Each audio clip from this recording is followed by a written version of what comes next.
Bueno, pues vamos a grabar un vídeo sobre el tema de Schopenhauer que vamos a tratar en los días siguientes. No sé si nos dará tiempo a hacer algo más. Vamos a hacer esto bien y si nos da tiempo, pues hacemos alguna otra cosilla. Luego en Moodle os voy a colgar, aparte de este material, pues como vamos, o sea, todas las actividades pautadas, ¿vale? Mirad, he decidido que vamos a trabajar un autor contemporáneo que se llama Schopenhauer. Podríamos haber tratado cualquier otro, pero bueno, esta parte de que, bueno, me gusta bastante la visión que tiene, se puede relacionar bastante bien con Nietzsche, entonces nos ayudaba bastante a comprenderlo, ¿vale? Entonces, bueno, hacemos ese esfuerzo y nos sirve también para estudiar la filosofía.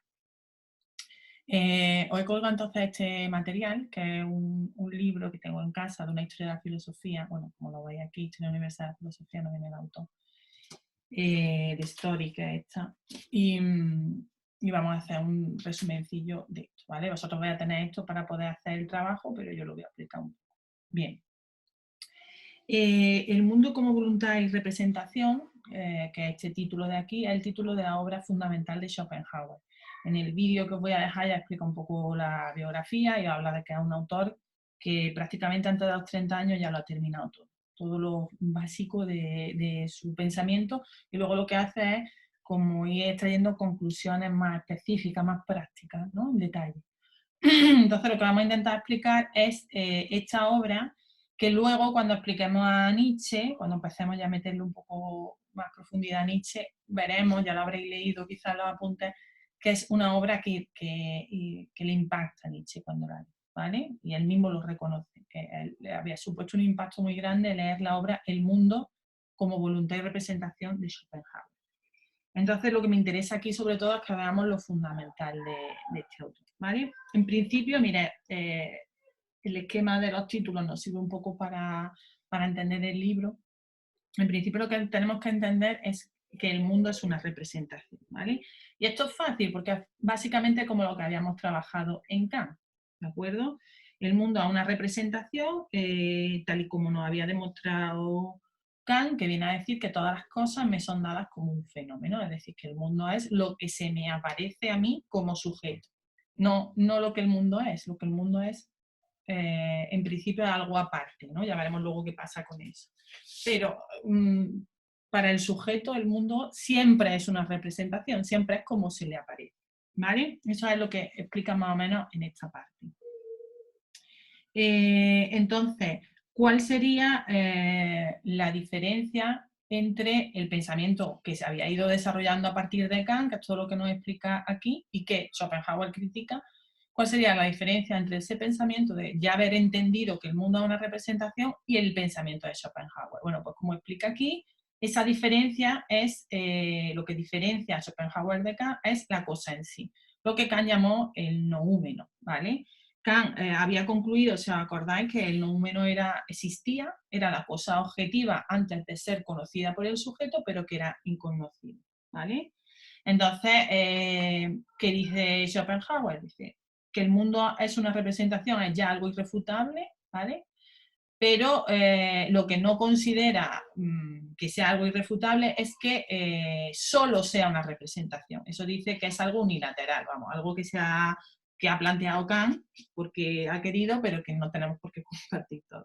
Bueno, porque ha querido no, porque lo ha entendido así, pero que no tenemos por qué compartir, ¿vale? Y en cómo se explica, dice, bueno, pues a cualquiera que yo le explique, que sería esto aquí, que el mundo es solamente una representación, esto ya le chirría, ¿no? Esa repulsión, bueno, a una representación, pero ¿una representación de qué? ¿Qué hay detrás de eso? ¿Vale? Bien, entonces, la solución que plantea Schopenhauer eh, es una comprensión del fondo mismo de la cuestión. Aquí entran unas disquisiciones que son un poco más complicadas, pero sería analizar esa cuestión de fondo, ¿vale? Y desde nuestra experiencia, la experiencia que nosotros tenemos, que es interna y es externa, o sea, el camino que toma Schopenhauer para que lo podamos entender, darse cuenta de que existe algo aparte de esa representación y que hay una vía para conocerla, ¿vale? esa otra cosa que es independiente de la representación, que está detrás de ella, ¿vale? Que ya os digo, sería como esa cosa en sí, lo objetivo que hay detrás de cómo se me aparecen las cosas a mí, para Schopenhauer sería la voluntad, ¿de acuerdo? Entonces, ¿cómo accedemos a esa voluntad? Aquí más o menos estaba diciendo eso, ¿no? Desde nuestra experiencia externa e interna podemos tener alguna idea de lo que es eso que hay detrás de la representación. Entonces, el acceso, lo que nos permite acceder a lo que hay fuera, sería estar en nosotros mismos, ¿vale? En nuestra propia experiencia. Esta metáfora que pone aquí está bien, ¿vale? Desde fuera, si yo intento ver la realidad, la naturaleza, desde fuera como algo objetivo, me pasa como acá, no me topo con la representación, como se me aparece el mundo y no puedo pasar de ahí, ¿vale? Pero hay otro acceso que es el acceso desde el interior de nosotros mismos, ¿vale? Entonces, cuando yo miro la realidad como una cosa de fuera, la metáfora esta es buena, es como si veo una casa a la que le puedo dar vueltas y ver su fachada, pero no puedo entrar. El entrar sería acceder a lo que la realidad realmente es. Entonces, cuando trato la realidad como algo que veo, ¿no? Como algo que veo de fuera, pues solo veo la representación. Ahí estamos de acuerdo con Kant, pero es que hay otro acceso, que sería desde el interior de nosotros mismos, desde el individuo, ¿vale? Entonces, aquí nos explica Schopenhauer, que aparece también en el vídeo, pasa que el vídeo pasa, un vídeo corto, divulgativo, y pasa un poco por encima, ¿no? El individuo aquí se nos presenta a nosotros mismos de dos formas, ¿vale? Por un lado, el cuerpo es para nosotros algo que podemos percibir como otra cosa, como percibo una mesa, como percibo un ciervo, ¿vale? Sería algo externo que yo puedo percibir. Esto sería percibir el cuerpo como representación, ¿vale? Y sería un objeto entre objetos, lo que yo acabo de decir, como una mesa, como un ciervo, como una casa, ¿de acuerdo? Entonces ahí se somete a la conexión causal de todos los fenómenos. Todos los fenómenos están conectados en ese mundo tal y como yo me lo represento por causa y consecuencia. Pero dice, al mismo tiempo, también podemos percibir ese yo, ese individuo, como eso que todo el mundo conocemos de manera inmediata, recordad que en filosofía eh, significa siempre que no está mediado por nada, es decir, no tengo que hacer nada para conocerlo, no media un proceso entre el yo y el conocimiento de esa cosa, sino que se da así. Y que se designa por la palabra voluntad, ¿vale? Entonces, el resumen de esto sería, es como estamos llegando al concepto de voluntad. Sería decir, hemos separado entre fenómeno y lo que no es fenómeno, lo que Kant llamaba noúmeno. Eso Kant dice que no se puede conocer y Schopenhauer dice que sí, se puede conocer desde nuestras propias experiencias, llegar hacia eso, que está esta discusión epistemológica que no vamos a entrar mucho. Y sí que lo explicamos con este ejemplo, ¿vale? Si yo intento acceder al mundo como una cosa, me pasa como explicaba Kant, solo puedo acceder como una fachada, que sería la representación, pero hay otro modo de entrar que sería a través de el conocimiento interior, ¿no? Desde nosotros mismos. Lo cual, por cierto, nos recuerda aquí un poco a Sócrates y al conocimiento interior como vía de conocimiento, el conócete a ti mismo, vaya. Entonces, lo que dice Schopenhauer es que cuando yo accedo desde mí misma, me encuentro con la voluntad. Me encuentro con que yo soy una cosa en el mundo sometida a causalidad, pero que también soy una voluntad, y eso ya es otra cosa diferente, ¿vale?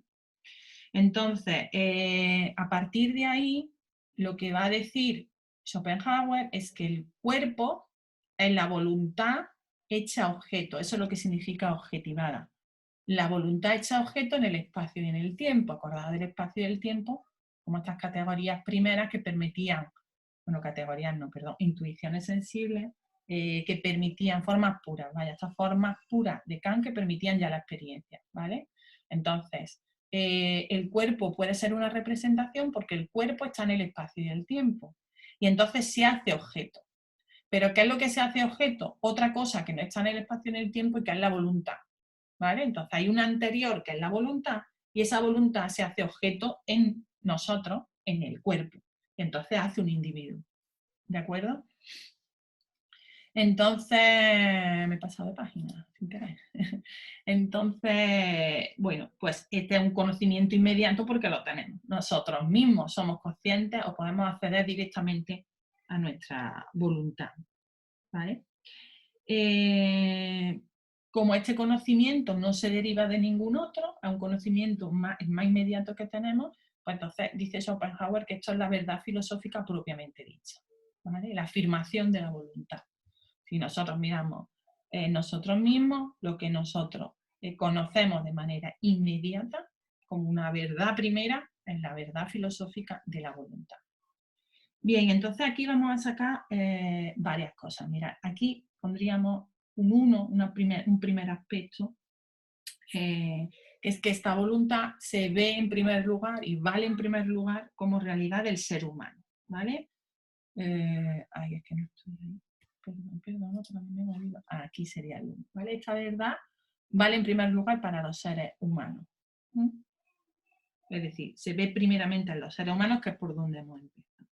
Entonces, aquí es muy importante varias conclusiones que va sacando. Primera, la esencia del ser humano no es pensar, no es la conciencia, no, es la razón, tal y como nos habían venido diciendo los filósofos.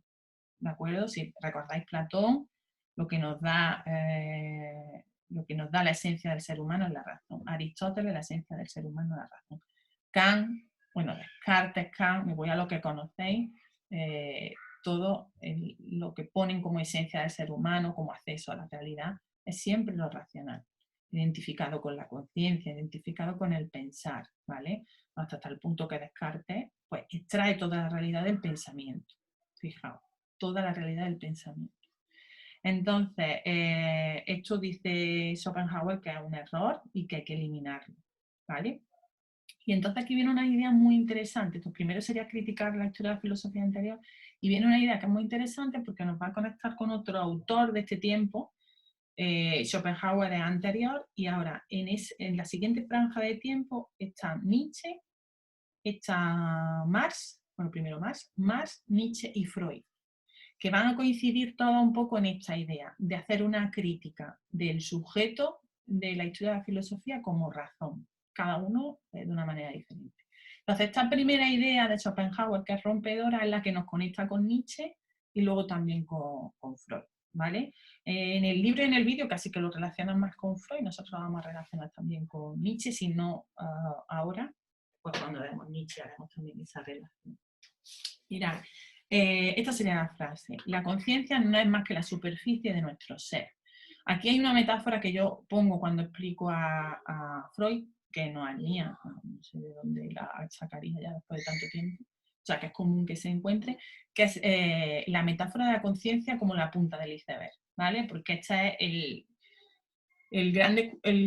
bueno, lo que pone en valor Freud, ¿no? Ya estaba aquí apuntado en Schopenhauer, pero a él ya le da forma, en el sentido de que ya habla de la conciencia y ya determina exactamente qué es la conciencia y qué es lo que está debajo de la conciencia, que sería el inconsciente, ¿vale? Pero ya está diciendo aquí Schopenhauer, la conciencia no es más que la superficie de nuestro ser, es decir, esa puntita del iceberg, y detrás de ella hay algo más muy grande que es inconsciente, ¿vale? Entonces, nosotros lo único que conocemos claramente sería la conciencia.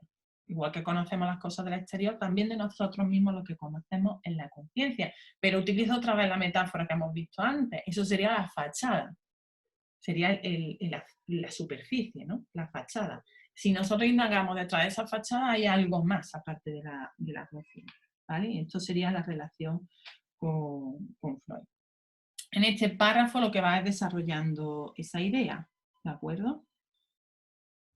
¿Qué es eso que hay detrás, que es inconsciente? Dice aquí, tan inconsciente como la digestión. Me gusta también la metáfora. Tenéis que, porque en el cuerpo lo vemos claramente, en el cuerpo hay movimientos del cuerpo que son conscientes y hay movimientos del cuerpo que son inconscientes, que por tanto nosotros no controlamos ni sabemos de ellos. Sabemos de una manera indirecta. Por ejemplo, el movimiento del corazón, la digestión, la respiración. No tengo que estar continuamente dirigiendo, controlando y ordenando mi respiración. De hecho, cuando lo intento hacer, funciona peor. Normalmente, los que habéis intentado hacer ejercicios de relajación, al principio, cuando pones la conciencia de la respiración, te puedes agobiar un poco si la intentas controlar, ¿vale? ¿Qué es lo que hacemos normalmente con la conciencia? Intentar controlar, dirigir. Entonces, ya en el propio cuerpo hay cosas que son inconscientes. Pues en lo que funciona en nuestra mente exactamente, o sea, en todo el individuo realmente es así. Hay muchas cosas que son inconscientes, ¿vale? ¿Y qué es lo que hay detrás de la conciencia, que es inconsciente y que entonces, al igual que nos mueve los pulmones para respirar y por tanto vivir, mueve todo lo demás? Pues sería la voluntad, ¿vale? Es la voluntad la que impulsa a todo el ser humano, a todo el individuo, incluido el intelecto. Y esto también es muy importante y también aparecía en Freud, ¿vale? Lo inquietante del descubrimiento, cuando ya Freud lo pone de manera estructurada, como estructura de la persona, del inconsciente, es que no es que el inconsciente esté ahí y sea algo que funciona y que yo no sepa de él solamente, que ya es un poquito inquietante, sino que es eso lo que realmente me dirige a mí en la acción, ¿no? Y que que la causa de las cosas que hago, de los padecimientos que tengo, de la alegría, de toda mi personalidad, es algo que yo desconozco. Pero que sin embargo yo creo que conozco. Puede darse el caso de que yo crea que estoy haciendo las cosas por algo, cuando realmente las estoy haciendo por otra cosa de la que no tengo ni idea, ¿vale? Es como ponerse ahí alguien, una personita dentro, que somos también nosotros, pero que no conocemos, de la que no sabemos nada, que es la que nos está dirigiendo a hacer unas cosas u otras. Bueno, pues más o menos eso está aquí ya apuntado en esa voluntad que es la que dirige el intelecto. Igual que el cuerpo es una objetivación de la voluntad, el intelecto es un instrumento de esa voluntad. Es la voluntad la que decide, no el intelecto. El intelecto sirve a las decisiones, vamos a ponerlo así, de la voluntad, ¿vale? Esa voluntad ya aquí aparece también como voluntad de vivir. La voluntad de vivir, vamos a intentar poner un ejercicio donde simplemente ampliéis eso, que es la voluntad de vivir, porque es un concepto muy importante. Muy importante que lo distingamos de la voluntad de poder de Nietzsche. Nietzsche tiene que cambiar precisamente este concepto porque, claro, luego veremos las relaciones, lo que le fascina a Nietzsche y lo que incorpora de la filosofía de Schopenhauer es todo este concepto de voluntad, de la voluntad como veremos después también, como lo que dirige el mundo, como la esencia del mundo, pero a una voluntad diferente, a una voluntad muy diferente. Entonces, por eso tiene que diferenciarla con un concepto diferente también. Entonces, aquí sería una voluntad de vivir y en Nietzsche va a ser una voluntad de poder, ¿vale? Esa voluntad es inalterable, está debajo de nuestras representaciones, debajo de la representación intelectual que nosotros nos hacemos de las cosas, debajo de nuestra visión del mundo está esa voluntad que no se puede modificar, no se puede cambiar, y que ya vamos a ver también que es ciega, ¿vale? Entonces todo, el intelecto, la memoria, y por aquí aparece también incluso el carácter del ser humano, aquí el carácter del ser humano, todo está determinado por la voluntad. La voluntad es todo, ¿vale? Entonces yo puedo creer que tengo un carácter, que tengo una manera de ser, porque me ha pasado, porque he dicho, porque pienso, porque es todo la voluntad, todo es la voluntad. Muy bien, el segundo punto aparece más o menos por aquí, el ser de todos los fenómenos, por aquí iniciaríamos un segundo aspecto de la voluntad que sería que todo lo que aparece en el universo es también una objetivación de esa voluntad. Igual que el individuo es una objetivación de la voluntad, es que toda la naturaleza es una objetivación de la voluntad también, ¿vale? Entonces, no solamente el ser humano es esencialmente voluntad, el ser de todos los fenómenos que nos rodean en el espacio y en el tiempo, tenemos que interpretarlo por analogía con el ser humano, o sea, igual que yo me estoy dando cuenta que yo soy una objetivación de la voluntad, pues me doy cuenta de que asimismo, eso significa la analogía, asimismo todo es una objetivación de la voluntad, ¿vale? Primero, en la vida orgánica, Primero en la vida orgánica y luego en la vida inorgánica también. ¿Vale? Y entonces esto es muy bonito porque ya esa voluntad aparece también aquí determinada como esa fuerza que hay en el universo, porque la voluntad es una fuerza, y que está en todo, en el movimiento de los planetas, en que las sustancias se atraigan o se repelan químicamente, ¿vale? Y como la estamos determinando todo el rato como algo inconsciente, pues ya podemos decir aquí que esa voluntad que es el mundo es una voluntad inconsciente, que es una voluntad ciega, no tiene un propósito, no tiene una determinación, no sigue un orden, ¿vale? Sino que es una voluntad ciega, una fuerza arrolladora. Cuando intento explicar esto mismo de la voluntad en Nietzsche, voy a poner muchas metáforas. Una para mí muy, bueno, yo entiendo mucho las cosas con las imágenes, sería una fuerza del agua, ¿no? Un caño de agua incontrolable. Cuando se rompe una presa de agua, esa fuerza que está ahí empujando y que no puede ser sostenida por la presa y sale ese chorro llevándose todo a su paso, ¿vale? Entonces es ese caos, esa destrucción que lleva aparejada también la fuerza de la voluntad, ¿de acuerdo? Bueno, entonces, por ejemplo, en el reino de la vida, si miramos la naturaleza, a los seres vivos, donde encontró Schopenhauer que sería esa voluntad de vivir, era en el instinto de reproducción. De esto va a hablar Freud claramente, va a incorporar este instinto sexual en la explicación de la fuerza del inconsciente. Y también esto va a estar en parte, porque la voluntad de poder de Nietzsche es diferente, pero va a estar en parte incluido también en Nietzsche. Desde luego la sexualidad, el instinto de reproducción también va a tener una parte importante en Nietzsche, como expresión de esa voluntad de poder, pero no la única, ¿vale? Sí es verdad que Schopenhauer esta fuerza, esta voluntad de vivir, la concreta mucho en, por ejemplo, en el instinto de reproducción y de conservación de la especie.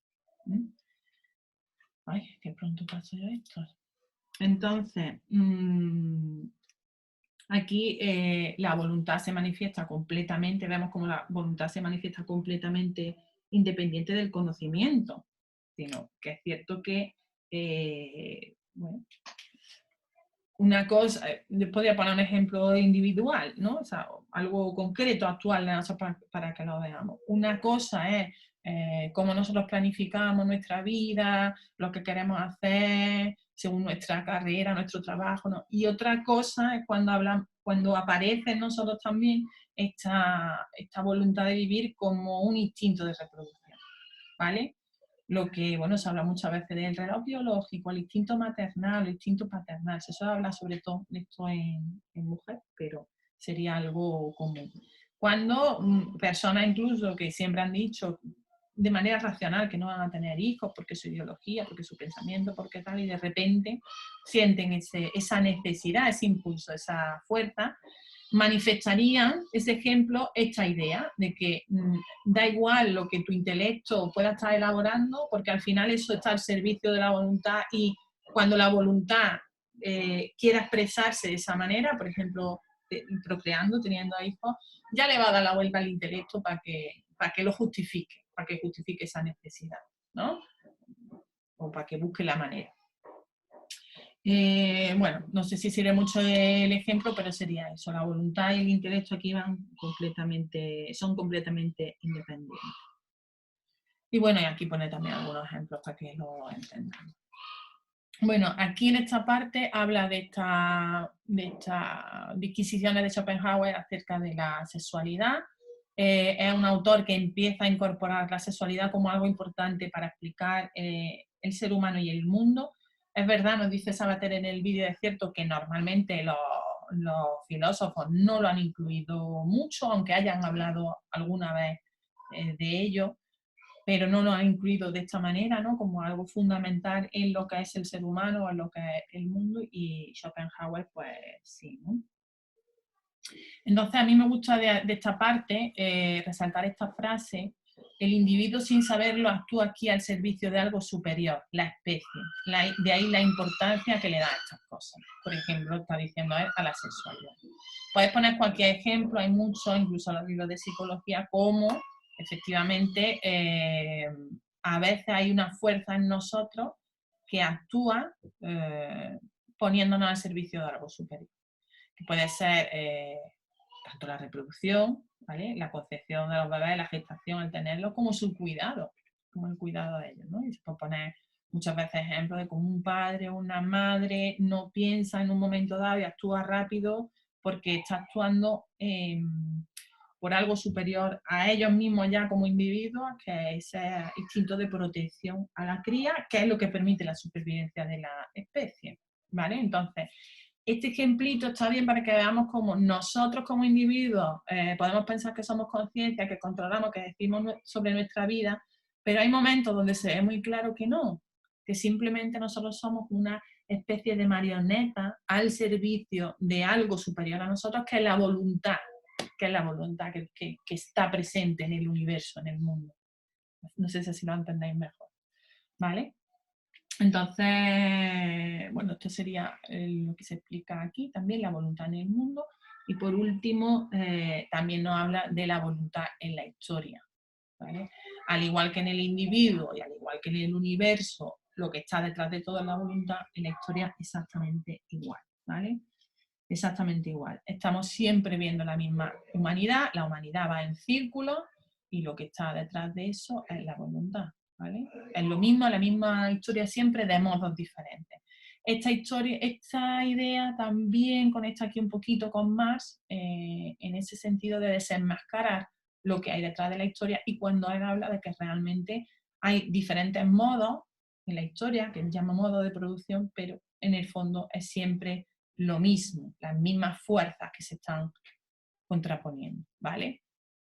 Y bueno, y ahí habla ya pues de la fuerza, de la lucha de clases, por ejemplo, que sería una expresión de la contraposición de esas fuerzas.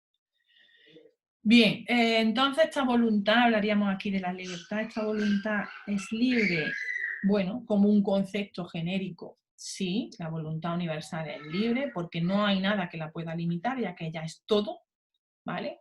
Pero de manera individual la voluntad no es libre porque está determinada por una voluntad superior, ¿vale? Entonces vosotros sería entender vuestra vida como una manifestación de esa voluntad superior a vosotros, por tanto no hay libertad individual.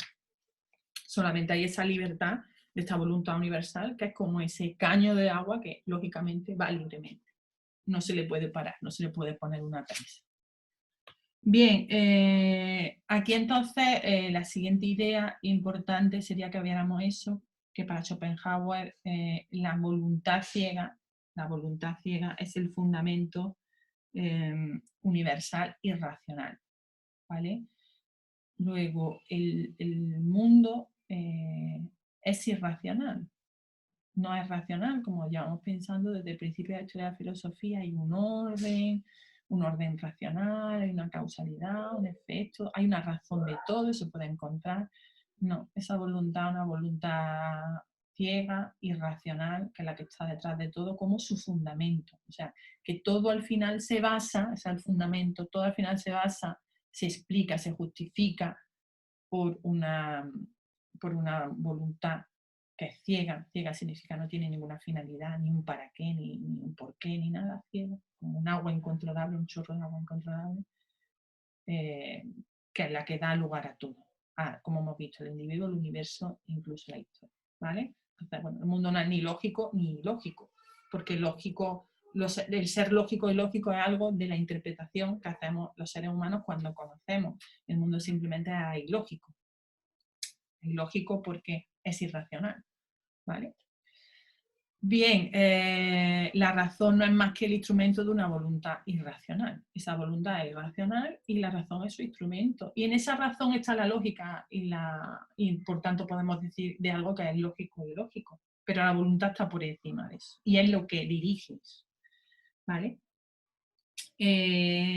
Bueno, pues ya está. Entonces, esa idea con la que rompe Schopenhauer es la armonía del universo que ya estaba en Platón y que se ha ido subrayando en muchos momentos de la historia de la filosofía El universo es armónico, para que sea armónico tiene que ser ordenado y tiene que haber una razón de ese orden.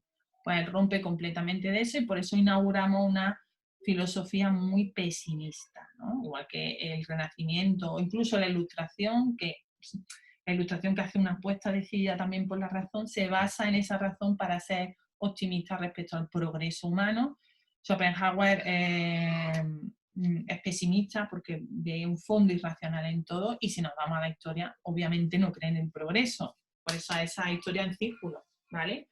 Obviamente no va a creer en el progreso, porque ese progreso tendría que establecer un fin, un inicio, unos pasos, un proceso que sigue un orden, y él no cree en eso, ¿vale? Bien, pues lo siguiente, y ya terminamos, bueno, queda poco, sería ver qué es lo que plantea Schopenhauer entonces ante este mundo caótico, irracional, que no acaba de describir, y ante este ser humano también que está ahí un poco dividido entre una conciencia que le parece que es él, que es su identidad, pero que realmente no lo es, ¿vale? Bueno, pues el pesimismo este que estábamos apuntando al final se ve en que Schopenhauer, a mí me encantan mucho las frases, la verdad, ve la vida como dolor. Hay una carta de Schopenhauer a una mujer, que no recuerdo ahora quién era, que le dice eso. Le dice, en cuanto a nosotros, vivir no nos corresponde, lo único que nos corresponde es no sufrir, ¿vale? Claro, la vida aparece aquí como el resultado, la objetivación de esa voluntad racional, pues hemos aparecido aquí y no nos corresponde, bueno, pues estamos aquí, pues ya está. Pero lo único que nos corresponde dentro de la vida es intentar no sufrir, que hay una salida, vamos a ver cuál es. En principio la vida es sufrimiento, la vida es un dolor, ¿vale? Bien, ¿por qué habla de esta vida como sufrimiento? Básicamente por esto, de aquí, ¿vale? La voluntad es infinita, la voluntad que se expresa en mí es infinita, pero el cumplimiento es limitado. Entonces yo siempre voy a estar queriendo cosas que no voy a poder cumplir. O sea, básicamente el resumen, ¿vale? Por eso vamos a ver aquí cómo habla de la necesidad como el azote constante de la mayor parte de la humanidad. Nosotros como voluntad vamos a estar siempre deseando, pero nunca consiguiendo lo que deseamos, ¿vale? Y además si lo consiguiéramos, esto sí lo explica bien en el vídeo, y además si lo consiguiéramos, como nuestra esencia, esa voluntad que es querer, si conseguimos satisfacer ese querer, también nos aburrimos, ¿no? Porque entonces ya qué hacemos, pues ya lo tengo. No sé si podéis conectar alguna vez con esa sensación de haber deseado mucho, mucho algo y es verdad que ese deseo nos ha movido, nos ha tenido activos, incluso tienen como su felicidad, de su lucha, de te están buscando y muchas veces lo consigue eso y ¿vale? Como una decepción, aunque tiene un poco de placer conseguirlo, ¿no? Al principio, pero inmediatamente ese placer que es muy breve viene el aburrimiento, ¿vale? Entonces esa es nuestra dinámica en la vida, necesitar y o bien no conseguir y estar sufriendo, o bien conseguir tener un breve rato de placer y luego o bien volver a necesitar y volver a sufrir, o bien aburrirnos, ¿no? Entrar en una apatía de eso en concreto que hemos conseguido, ¿vale? Entonces, siempre estamos azotados por esa necesidad y los pocos que no, pues se aburren. Los pocos que, por lo que sea, sacian esa necesidad, entran en un estado de apatía. No desear nada nos lleva a esa apatía, ¿vale? Esa sería un poco la idea. Entonces, realmente, fijaos, si lo ve negativamente Schopenhauer, que él dice que el dolor, que sería esta parte de aquí, es propiamente la única realidad de la vida, y ahora el placer y la dicha lo entiende de manera negativa, como la ausencia de dolor. O sea, nosotros vamos a estar en ese sufrimiento y va a haber ratos donde vamos a conseguir eliminar ese sufrimiento. Y entonces a eso le llamamos placer, o dicha, o breves momentos de felicidad, o como lo queramos, ¿vale? Entonces, sería por esto que decíamos, porque la necesidad es nuestro azote, también porque nuestro destino inevitable es la soledad, al final siempre estamos solos con nosotros mismos, ¿vale? Sería esta, claro, al hacernos individuos, de esa voluntad realmente nos constituimos como un ente que está siempre solitario y que la relación con el otro está desde esa necesidad que puedo tener del otro que nunca es cubierta realmente. ¿Vale?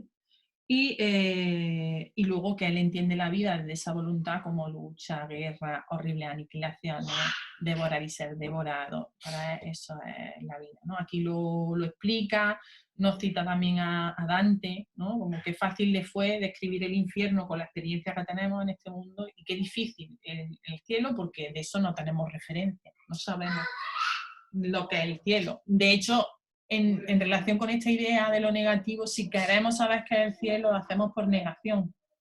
¿Vale? La ausencia de sufrimiento, la ausencia de maldad, la ausencia de, la ausencia... Es como, ¿qué es el cielo? Pues lo que no es esto, porque esto es el infierno. Bueno, así es como lo he hecho pensado, ¿vale? Entonces, pues seguimos avanzando aquí en el pesimismo y entonces ya claramente la vida no merece la pena vivirse porque es un negocio que no cubre costos. O sea, una empresa en la que estoy ahí metida que nunca me va a compensar, nunca, porque nunca voy a encontrar esa satisfacción de la necesidad, ¿vale? Y si, ya os digo, si la encontrara, pues tampoco eso me haría feliz, ¿vale? Como además encima nos dirigimos inevitablemente hacia la muerte, pues llega un momento que también se describe bastante, bastante claro y bueno, pues podemos entrar en ese pesimismo de Schopenhauer un poco. De bueno, en la juventud todavía, vamos, lo que yo siempre digo, ¿no? Yo a veces me lo represento también así, una especie de triángulo, y entonces, bueno, en la juventud estamos de subida, pero llega ya un momento en que tú ves claramente que vas de bajada, que ya toda la fuerza vital, todo el cuerpo, todo está ya perdiendo poquito a poco hasta que termine la muerte, ¿vale? Esta idea también la puedo explicar un poco en Nietzsche. Esa metáfora, por ejemplo, del triángulo, del ganar, del perder, está, está relacionada también con ese autor, ¿vale? Aunque él no es pesimista, esto es lo bonito de Nietzsche, que es un autor de la luz, de la alegría, de la vida, por lo menos para mí, de mi interpretación. Entonces, bien, ¿cuál sería la salida? ¿Cuál sería la salida de este panorama desolador que nos pinta Schopenhauer? Bueno, no es el conocimiento, esto lo vamos a decir claro. Esto conectaría, aquí en esta idea, esto conectaría con esa frase popular que a mí me gusta poco, pero bueno, pero que está, ¿no? Que es una idea también muy antigua de ojos que no ven, corazón que no siente, o que la ignorancia da la felicidad, ¿vale? Entonces, bueno, no es que Schopenhauer afirme eso, ni mucho menos, pero sí que afirma lo opuesto. Es decir, el conocimiento no me va a dar la felicidad, como nos habían estado diciendo otros autores, como por ejemplo Platón, ¿no? Donde el que accede a la vida, al mundo inteligible, a la vida racional, al conocimiento, a la sabiduría, accede al bien y accede a la felicidad, siempre estaba ahí como premio. Bien, él dice que no, que el conocimiento desde luego no, porque más se parece cuanto más claramente se puede conocer, ¿vale? O sea que por ese lado no, el conocimiento no da, no es la salida, el conocimiento racional, ¿vale? De hecho, otra idea muy bonita aquí, bueno, a mí me gusta mucho también Freud y aparece desarrollada en Freud, es que la locura viene a ser una ayuda al ser humano, ¿vale? La locura como lo contrario a la racionalidad, ¿vale? Sería una ayuda incluso para el ser humano, una salida que toma la naturaleza cuando el dolor supera los límites de lo soportable. Cuando el dolor supera los límites de lo soportable, es el concepto de mecanismos de defensa en Freud, ¿vale? Cuando el dolor supera los límites de lo soportable, la psique, la mente del ser humano, se protege creando una neurosis, que sería la locura.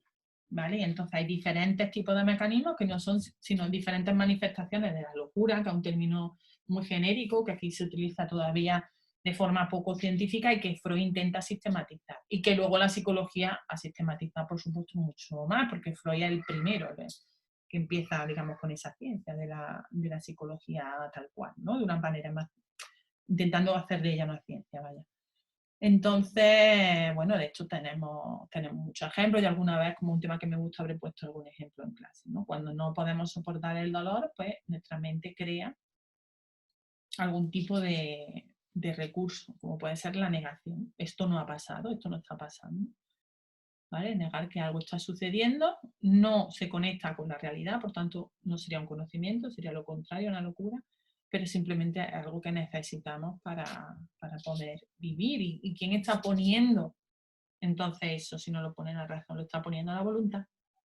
Lo pone la voluntad. Es algo, una salida que toma la naturaleza. La naturaleza, que es la expresión de esa voluntad, puede en mí tomar el camino de evitar el sufrimiento extremo, cuando eso puede suponer a lo mejor una crisis completa o una destrucción, para seguir viviendo, tomar el camino de recurrir a algún tipo de neurosis. ¿Vale? Entonces, bueno, está el tema del suicidio, no lo voy a tratar demasiado, tampoco sería una solución, ahí conecta con una especie de, bueno, con una afinidad de Schopenhauer con el pensamiento hindú, donde parece que se apunta a que, claro, esa voluntad que se objetiva en mí como un individuo, cuando yo acabo como individuo, se objetiva en otro individuo, ¿no? Entonces una especie de encarnación o de reencarnación. Bueno, esto lo podemos dejar porque tampoco, aunque es muy interesante, no nos interesa tanto para lo poquito que podemos abordar de Schopenhauer. Madre mía. Y ya está, y entonces las salidas pues serían estas: el camino estético, a ver si me pasa la siguiente. El camino estético sería la única forma en que nos podemos elevar a lo que hay detrás de los fenómenos y comunicarnos con eso otro que está detrás, que hemos dicho que es la voluntad. ¿Vale? Entonces, el intelecto no nos va a ayudar nunca a eso, nos va a frenar, pero el arte sí. El arte permite traspasar esa frontera, traspasar esa fachada, que el intelecto es lo que me presenta, entonces no me deja pasar más allá. Y me permite ir a lo otro que hay, ¿no? Que sería esa voluntad. Entre todas las manifestaciones del arte, la más importante para Schopenhauer es la música. Esto yo creo que se entiende bastante bien y lo podéis leer vosotros. ¿Vale? Sería la música, cosa que también tienen en común con Nietzsche. Nietzsche también fue un apasionado de la música, también hizo composiciones musicales. Para él la música era lo que mejor explicaba ese trasfondo profundo que le vamos a llamar en Nietzsche del mundo. ¿Vale? Bueno, pues esta idea también estaba aquí en Schopenhauer. Y por último estaría el camino ético para la superación de esa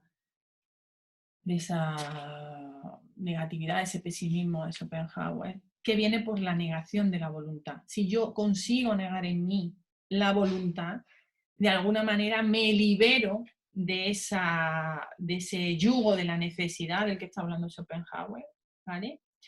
Me puedo liberar de eso y entonces ahí puedo encontrar un espacio de libertad y por tanto de cierta felicidad, ¿vale?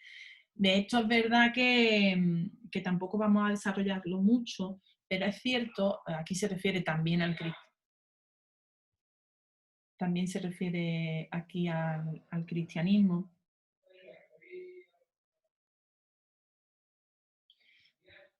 ¡Un momento! Perdonadme, que estoy aquí, claro, trabajar en casa es lo que tiene, pero ya estoy terminando. Pues eso, se refiere al cristianismo, pero sobre todo aquí nos habla también, esto viene de las filosofías orientales, que también van a ser una inspiración para Nietzsche, ¿vale? Entonces, bueno, los que tenéis algún conocimiento o queréis investigar posteriormente más, esta sería un poco la idea.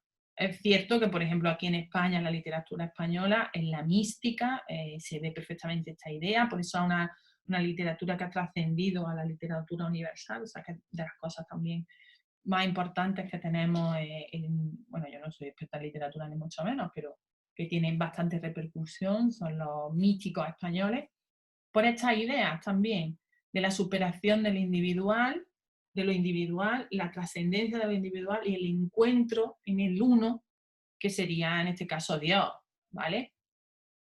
Pero muchas religiones, muchas filosofías orientales hablan de esto. La negación de la voluntad permite negarme a mí también como individuo, sometido a esa voluntad, y ir a esa otra cosa que está detrás, que me permitiría la comprensión del uno, ¿no? De la realidad. Sería un poco la idea. Bueno, de la crítica tampoco quiero que, que leáis mucho. Me parece curioso que el autor de la historia de la filosofía haga esta parte en Schopenhauer y no tanto a lo mejor en otros, ¿no? Parece algo más como personal. El querer negar ese pesimismo que la verdad que es inquietante, introduce ahí un elemento inquietante. Entonces, bueno, nos interesa sobre todo esta parte de aquí, cuando nos dice haberle abierto a la filosofía los ojos para la oscura profundidad que yace en el ser humano, bajo la superficie de la conciencia. Este es uno de los méritos que ya he estado todo el rato remitiendo yo a Freud y también a Nietzsche, lo vamos a ver. Los grandes poetas de todos los tiempos la han conocido, presentido. Es cierto que el arte, también en Nietzsche el arte va a ser un acceso privilegiado a la realidad. El arte, cuando se ha olvidado de la racionalidad, ha podido acceder de una manera intuitiva a eso profundo, a esa realidad que está detrás de cómo nosotros la representamos, ¿vale?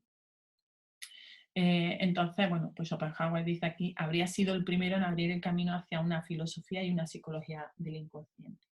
Todo lo que vamos a ver en Nietzsche, todo lo que vamos a ver en Freud, incluso alguna idea que está también en Marx, ¿no? Que Marx no habla exactamente del inconsciente, pero sí cuando él hace su crítica a la historia de la filosofía del sujeto, a eso que está detrás que no se dice, pues tenemos como un antecedente maravilloso a Schopenhauer. Y bueno, chicas, hasta que hemos llegado. Como además me reclaman ya en casa, pues ya está. Nos vemos en el momento.